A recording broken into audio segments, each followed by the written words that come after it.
All right, today we're going to take a look at a new watch from Spinnaker that comes in at a really classically sized 40mm case diameter and also sports some of the best lume that I've seen on any Spinnaker that I've tested. Let's check it out.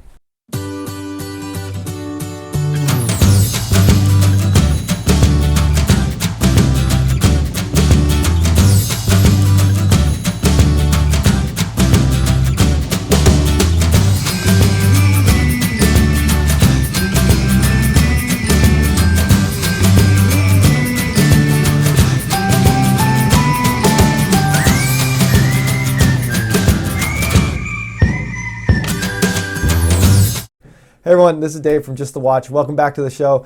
Today we're going to be taking a look at the Spinnaker Cahill Midsize. Midsize because it comes in at 40mm. So Spinnaker, when it comes to their dive watches, they tend to do larger sizes, usually 42, 43mm, sometimes as much as 45, 46. But mostly on the larger size. They don't have many watches at all coming in at around the 40mm mark. So this is something that I think a lot of people have kind of been waiting for, and I was kind of excited when I saw it announced because I'd been wanting to try a slightly smaller, more traditional classic size dive watch and see how it fit. And it fits really well. I've really enjoyed wearing it. It's really comfortable, and I think proportionally it just kind of looks sleeker, a little bit more elegant. And yeah, it might almost make me a convert to wanting to try and find a good smaller size dive watch. Again, I do really like the way a 42, 43mm dive watch looks on my wrist, but something smaller like this also looks pretty cool. So definitely, if you haven't tried anything like this out before, this is something to take a look at, or other 40mm dive watches. Yeah, something to consider. Spinnaker is a micro brand that has been making dive watches for a while now, and they do a lot of watches in their vintage series. That's most of the ones that I've seen. They do have some more modern styling ones, but this one definitely fits into their vintage series, and I think the overall aesthetics of it does kind of lend to that sort of older, 1960s era dive watch look. Also kind of unique for this one is it's coming in on a stainless steel bracelet, which has been kind of a newer thing for Spinnaker. They've just been getting into doing stainless steel bracelets, and they're doing a great job. They're putting out some really high quality bracelets, and this one is no exception. It's a really good stainless steel bracelet. But all that said, let's go ahead and take a closer look at this thing and see what you're getting. I do want to thank Spinnaker for sending in this watch for review. This is a watch that was given to me by Spinnaker for review purposes, and I do get to keep it after the review is done, so please keep that in mind. This was a watch that I received for free. All right, so looking at the dimensions and specifications for the Spinnaker Cahill Midsize, you're getting a 39.5mm case diameter, but actually if you measure from the bezel, it's slightly more, up to 40mm at the bezel. So really it's a 40mm diver, which is a very traditional size. It's something that you don't see coming out of Spinnaker very often, so it's really cool to see them do this size. That's why they've called it the midsize. Their divers tend to be 42mm and up, mostly right around that 42, 43mm range. So this is a little bit smaller than normal for them. 20mm lugs, 47mm lug to lug, so it wears very compactly, very comfortably on the wrist. 13mm thick, but that includes a domed sapphire crystal. If it weren't for the crystal, it probably would be closer to 12mm, so actually fairly slim for a diver. And it does have a domed sapphire crystal with some blue anti-reflective coating on it that seems to do a pretty good job. You're getting 150 meters of water resistance, screw-down crown, and it comes on a stainless steel bracelet. And then inside it has a Miyota 8215 automatic mechanical movement. It has hand winding but not hacking on this one. Stated accuracy for this movement, I believe, is -20 seconds a day to +40 seconds a day, in that range. The review unit that I have came in at a really good +4 seconds a day. Price for this watch is $350 on Spinnaker's website. I do have a discount code down below that will knock it down to just under $300, so keep that in mind as well. Okay, I want to give you guys an idea of how this watch wears, given the size of it. It's one of the main selling features. So I'm going to stack it up against some other Spinnaker watches that I have lying around. So we have the Spinnaker Cahill Midsize, we have the Spinnaker Floose, which I put on a metal bracelet to offer a better comparison. And then Spinnaker also just released a brand new Amalfi diver, which is huge. It's 46mm. So we're going to compare those three and put them all up together here on the screen so that you can see what they wear like. So yeah, so this gives you an idea of just the size difference. You know, I have a 7.5-inch wrist, and I think for me, I can get away with any of these watches. They all wear good, but they all do give kind of a different look. So the Cahill Midsize definitely looks significantly smaller on the wrist than some of the other ones. But again, I feel like this is a very kind of classic, traditional size, and I really like the way it looks. I don't think it looks undersized or too small at all for me. But that's going to be up to you guys to decide, and I'll let you guys figure that out for yourself.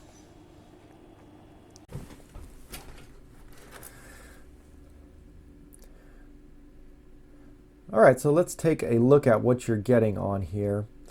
So as you can see pretty much off the bat here, this does have one of Spinnaker's textured dials, which they do on a lot of their watches, and it's a really cool effect. I like it. And yeah, it's kind of like a asphalt or wet sand kind of texture to it, and it just adds a little bit of interest to the dial. The next thing that really popped out to me is the kind of really bold markers on this. You're getting applied markers, circles for most of them, a triangle at 12, and then batons at 9 and 6. And then over at 3 o'clock, you're getting a very nicely framed date that subs in for that marker there. The handset is very typical for Spinnaker, so I've seen this minute hand is used on a lot of their vintage style watches. But for the hour hand, they've gone with a Mercedes hour hand, which, that can be a little bit of a polarizing choice. I tend to not like Mercedes hands as much, but this one, yeah, it's a Mercedes hand. The one thing that I do like about it is that it allows them to put a lot of lume on the hour hand, and so the hour hand is very bright. So I think that's kind of cool. And then they've got this sort of red paddle second hand, which gives a little pop of color. It matches with the writing where it tells the 500 feet or 150 meters water resistance. So you get a little bit of color on the dial as well. Visually, another thing that really stands out to me is this kind of thin bezel around it. I think that gives it kind of more of a vintage vibe. And the markings on the bezel are a little bit undersized, which I think is kind of gives it a really sleek look. You're getting a triangle at 12, and then Arabics at 15, 30, and 45. The bezel is fully lumed, so all of this is lumed, which is nice. We'll be looking at the lume in a minute because the lume on this watch is really good. Probably the best lume out of any Spinnaker that I've seen. The bezel is 120 clicks, and it is very firm, satisfying, really good action there, as you can hear. And on this one, zero backplay, like zero. It's really locks in tight, feels good. And I haven't had any alignment issues either. It seems like it's lined pretty much right on.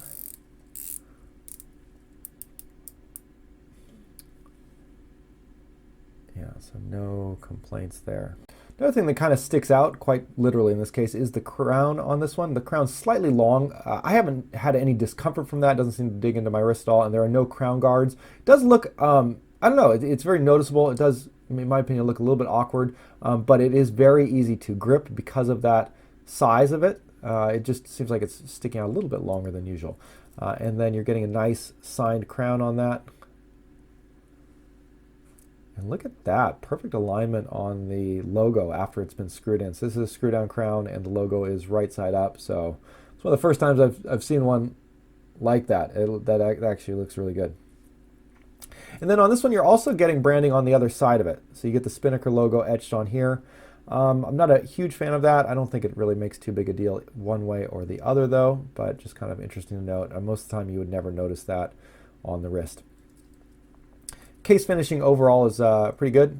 It's brushed on almost all of the surfaces. You're getting some vertical brushing on the sides of the case, and then, yeah, nice brushing here. And then a little bit of polished on the edges of the lugs there. Those kind of chamfered edges. And that matches perfectly with the bracelet, which is great. This is a really nice bracelet, really solid, feels great, solid end links, and a nice milled clasp as well. So I think they did a really good job on the bracelet here. Another interesting thing about this one is that they included a diver's extension, which is cool, but to me, I would never use that, and it's kind of confusing because this is a 150-meter diver, so clearly they're not going for like the professional diver segment of the market because you're not even getting sort of the standard 200 meters, so I'm not sure if anybody is ever going to use this diver's extension for a wetsuit. I tried it like thinking maybe it would be like a micro adjust, but it makes it so much larger. It's not the kind of thing like where if your wrist gets hot during the day and swells up a little bit, that you can ease it out a little bit like that. It's going to make it way too big for pretty much anything other than slipping it over like a wetsuit. So I don't think it adds a lot of functionality, and it's kind of just a little pressed diver's extension clasp. So I actually would have preferred if they left that out, because the main problem of this is you can see there's only 3 micro adjustments on there. And because of that diver's extension taking up space, you can't use that tightest one. It won't fit. I've tried to get it in there. So really you only have 2 usable micro adjusts on this, which could be a concern. It gives you less flexibility on that. I was able to get a pretty decent fit, removing links and then using that 1 micro adjust, but definitely would have preferred to be able to have all 3 of those accessible instead of the diver's extension that I don't think I will ever use. But again, the clasp is great. Double secure clasp, push button, nicely signed, and the bracelet is great. It's a really nice bracelet, so give them props for that. Another area that I feel like the Cahill Midsize is pretty strong in is in its lume, and so I'm going to put it up against a couple of other watches here. I have, again, the Amalfi Diver, the new one from Spinnaker, to give you an idea of how it stacks up to some of Spinnaker's other dive watches. And then I'm going to just go ahead and throw it against the watch that I have with pretty much the best lume in my collection, which is the SWC Diver, and show you guys how it fares. Now the markers on this one I think are very, very bright, pretty good brightness, but obviously not as good as the SWC Diver. Where it really shines though is the hands on the Cahill are extremely bright, even brighter than the SWC Diver, and often it's the hands that are the most important thing, because if the markers fade but the hands are still there, you can still kind of figure out what time it is. But as soon as the hands go away, there's no way to tell the time anymore, even if the markers are still visible. So that was one area that I think was really impressive with the Spinnaker Cahill, is the brightness on the hands.